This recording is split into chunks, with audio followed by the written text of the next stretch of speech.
So in lecture number 3 we will discuss buck converter in details. So we will discuss buck converter in details. So in our last class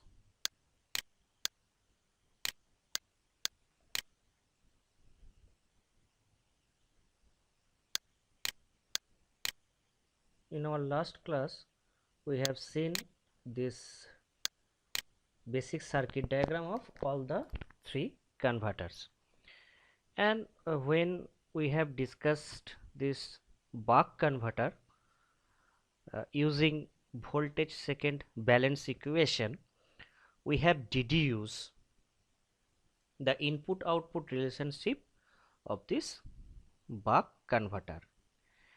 And in the process of discussion we have also mentioned that this VB is the base gate drive pulse which is applied to turn on the BJT, and when it is low the BJT is turned off. And we also mentioned that this circuit basically there is two mode of operation when the inductor is charging, that is the switch is on, and the mode 2 is when the switch is off, that is the inductor current is free wheel through this diode. So these are there are two modes. So this is the mode 1 and this is the mode 2. So when it is circuit is off it is open circuit, and when the switch is on, so sorry, this is the short circuit, the switch is on, and this is open circuit, the switch is off. So when switch is on diode is reverse bias, that is it is open circuit, and when the switch is off the diode is in forward biased condition. So these are the two modes. Now in this context which we will do, basically my prime motto is to determine the rating, or rather decide the value of this BJT, this inductor, this capacitor, and this diode. Now this is the pole voltage VP, which is mainly the deciding factor of both this BJT and diode to decide its voltage rating. So this voltage at point P is responsible for determining this voltage rating of these two devices, right? So this BJT and this diode. Now this inductor current IL, the inductor current IL is main consideration of our discussion of buck converter, or rather we can say for any converters, because current IL flowing through this inductor is also flowing through this input, that is through BJT, and also it will free wheel through this diode, and it is get divided into this capacitor and this load current I0, and capacitor current is IC and load current is I0. Now this capacitor has zero average value, rather we can say the current through the capacitor has zero average value in steady state, that we know, and this I0 current which is flowing through this load is purely DC in nature. So keeping all this constraint in our mind, we will construct the critical waveform of different critical waveform of this buck converter, and based on this waveform we will decide ratings of various component. Now here Vg is the gate signal or base drive pulse, which earlier in the circuit we have mentioned as Vb. So this Vb is basically I have now mentioned as Vg. To specify that it is G stands for gate signal. Now this Vp is the pole voltage, which I have mentioned that this Vp is the pole voltage, the voltage in this point, right?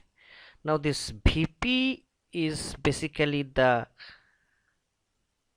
main parameter which give information of diode and transistor rating in terms of voltage and current, and also the voltage across the inductor for volt second balance. This Vp voltage is responsible for the rating of both of these two, and also the volt second balance equation formation it will help.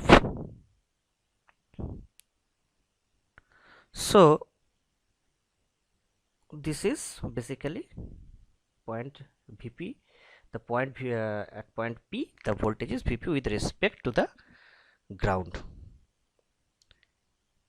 and this inductor current IL give information about the input current, that is the current through the BJT, the diode current ID, capacitor current IC, and the load current I0. Okay, so these are the waveform of gate pulse. So it is on period, then off, and in this fashion this has repeated. So we have discussed earlier the on period is dTs and the off period is 1 minus dTs. Now we have seen, or rather we have discussed in our last lecture, that when the buck converter gate pulse, the switch is on and it is short circuited, and the voltage, input voltage V in appear,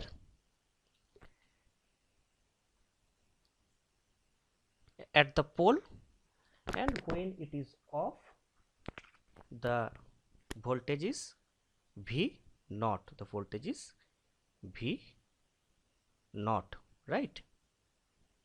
So in this fashion this is also pole voltage is repeated, and this is the average value of the voltage. This line in the middle is represent the average value of the voltage, which is V naught, and V naught equals to, we have deduced in our last class, that it is V in into D.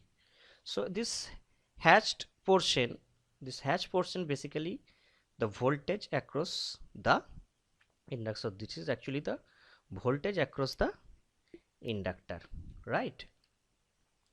So this point is V in and this is V0. So this is V in minus V0 and this is V0. So we know when it is conducting, it voltage is V in, and when it is in off period there is no voltage flow through the inductor, right?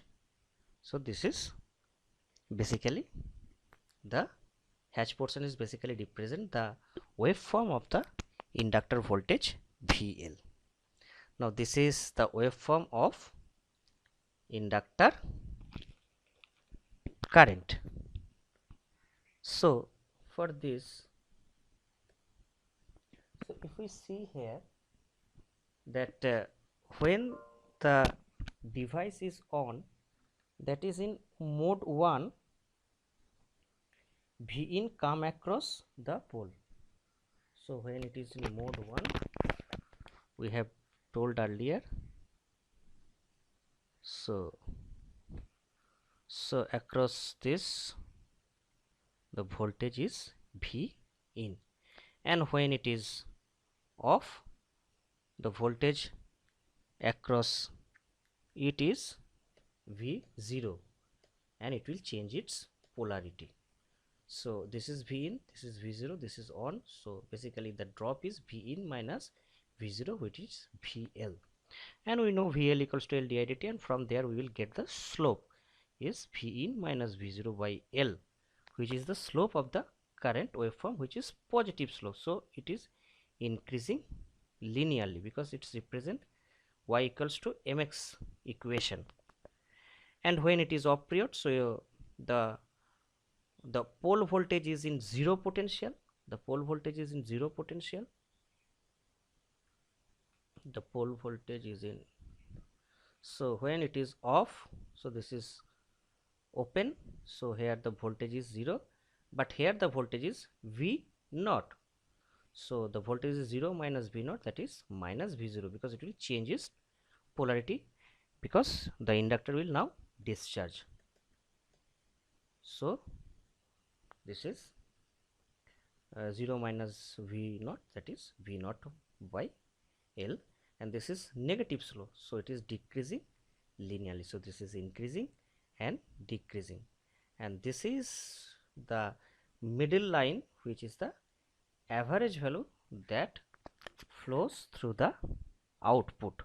Basically this is the output current I naught, and from 0, this is the reference axis, this distance is I0. So this is I0, and this total ripple is delta IL. So each part is, so this is delta IL by 2, and this is delta IL by 2. So this total is basically my delta IL. So this basically is my delta IL. Now during T on,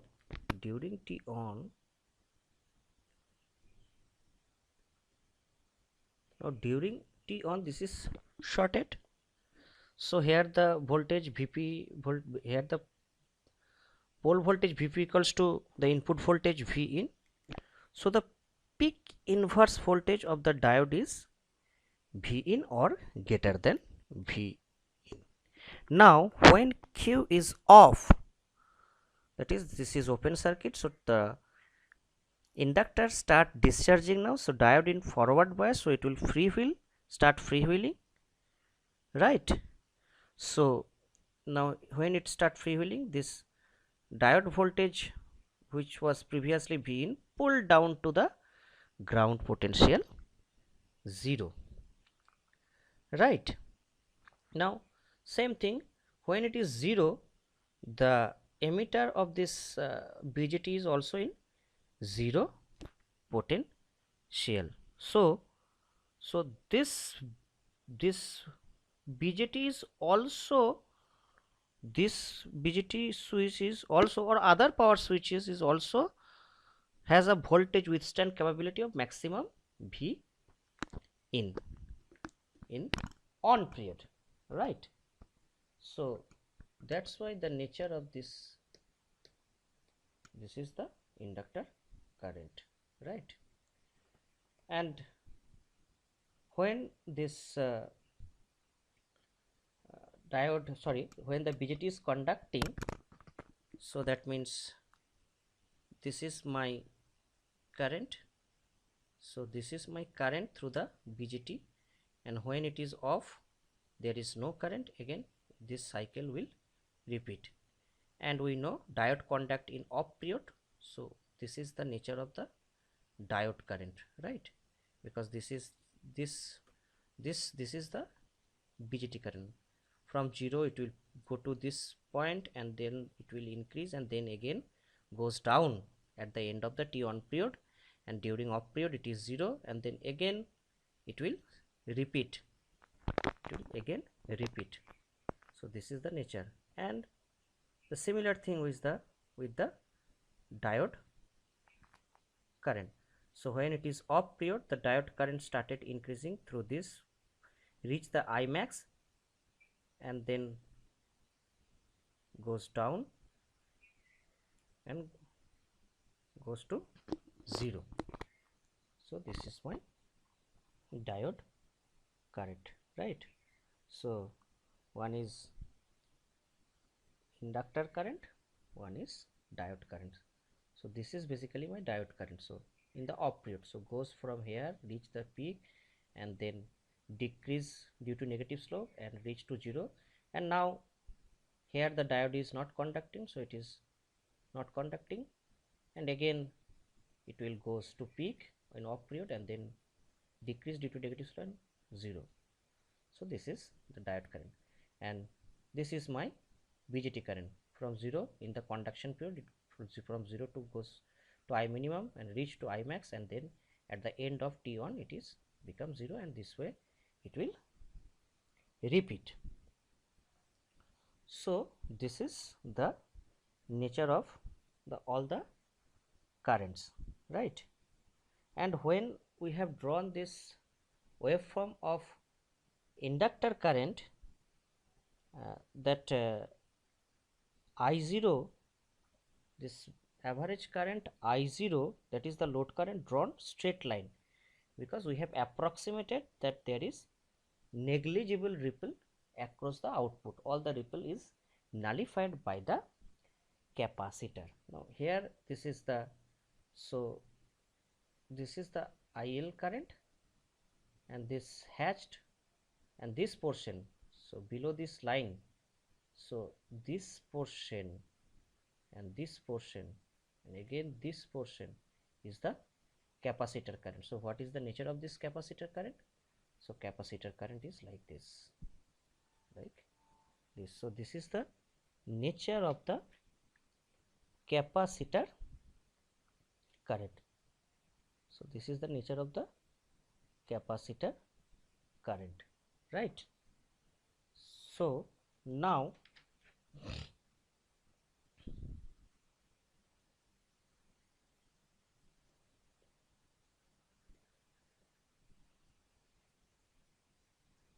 so this is the nature of the capacitor current. So this is the waveform, critical waveform of the capacitor current.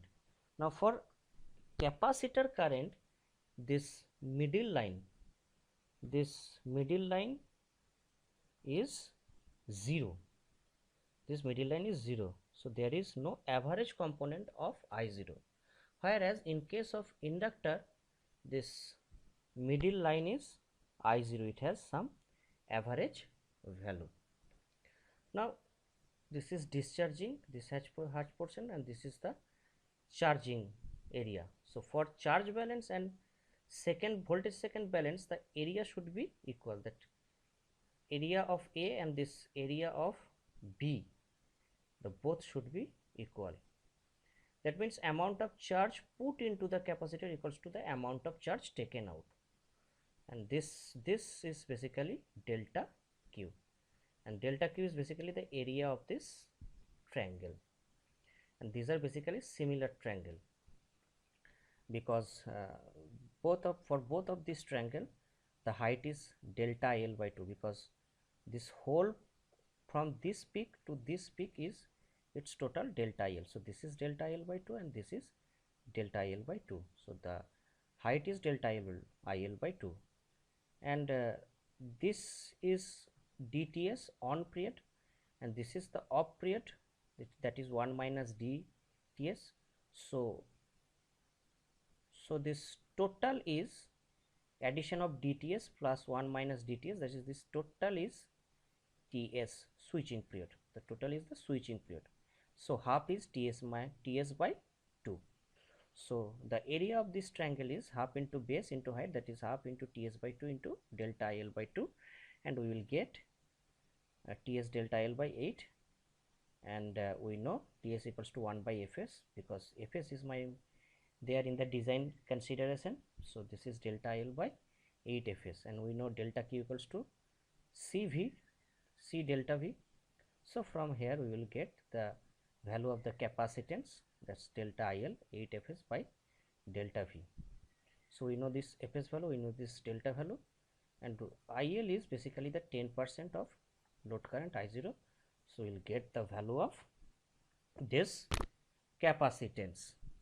Okay, now so the value of L, so we have discussed earlier, this is the nature of this inductor current. So this is basically the positive slope V in minus V0 by L, and this is negative slope minus V0 by L, and this is delta IL, and this is the off time 1 minus D into Ts. Now we can calculate the value of inductor, uh, assuming, or rather taken the both the values. We can take that negative slope value, or we can take the positive slope value during the t on time. So here we are taking the t off period. So VL equals to L dIL by dt, and dIL by dt equals to delta IL by delta t, because this is DIL, we can write it down delta IL, and it is dt delta t, we can write from mathematics, and this is equals to V0 by L mod value. Okay, and this t is 1 minus D into Ts, because we are taking the off period. If we take the on period, so it will become V in minus V0 by L, and delta t will become TTS, and but here we are taking the off period, so it is 1 minus D into Ts. So V0 by L equals to delta L 1 minus D into Ts. So this is the value of the inductance. So inductance has basically two value, minimum value and maximum value. So when L is maximum, the D has to be minimum. So again, this delta L is 10% I0, so we can easily determine the delta I max, and V0 we know equals to Vn into D, and from here we will get the value of D, V0 by V in. So this V0 basically the regulated or constant value, so it is the constant value. So I have to change this V input voltage. So one option is it can be maximum, that time it will give the value of duty cycle, minimum duty cycle, and it can be minimum, and that time it will give the maximum value of the duty cycle, right? So if we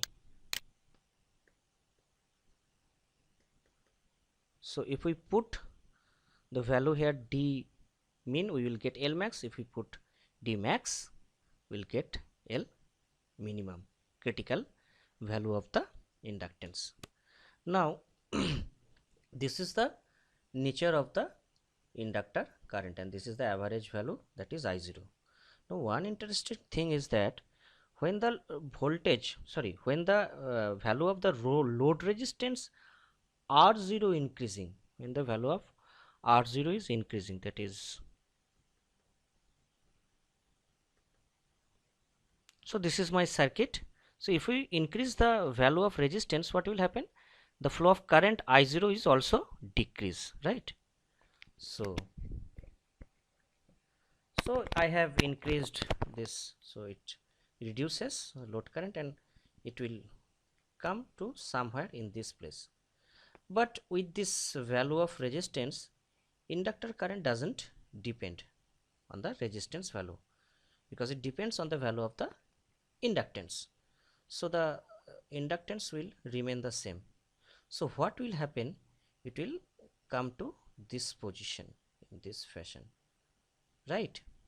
So here we can see that this is basically delta IL.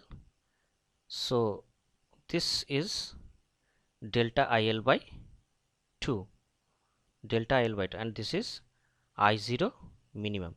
So this is delta IL by 2, because this total is delta IL. So this is delta IL by 2, and this is also delta IL by 2. So this is the value of I0 minimum. So I0 minimum equals to delta IL by 2. So we'll get delta IL equals to 2 I0 minimum. So the designer will provide you this value of I0 minimum, so easily we can get the value of delta IL. And if it is not given I have mentioned earlier, we will take it's the 10% of the load current, right? So we can see this is the boundary of the continuous conduction. This is the boundary of continuous conduction, right? Now what what will happen if we increase this value of R0 furthermore? So what will happen? It will this will be the nature of this inductor current, and this is the I0 line. So this is this negative portion, negative peak will nullify by the bidirectional switch. So we will get this firm line. So what will happen? There is discontinuous, and then again it is conducting, again discontinuous, again it is conducting. So in this fashion, so you can see the inductor current, or rather we can say this is the discontinuous mode, right? So which is, this is CCM, continuous conduction mode, and this is DCM, discontinuous conduction mode, and this is the boundary of the continuous conduction. So this is the overall highlight overview of this buck converter. We will, in our next lecture, we will discuss some more detailed aspects of this buck converter. Thank you.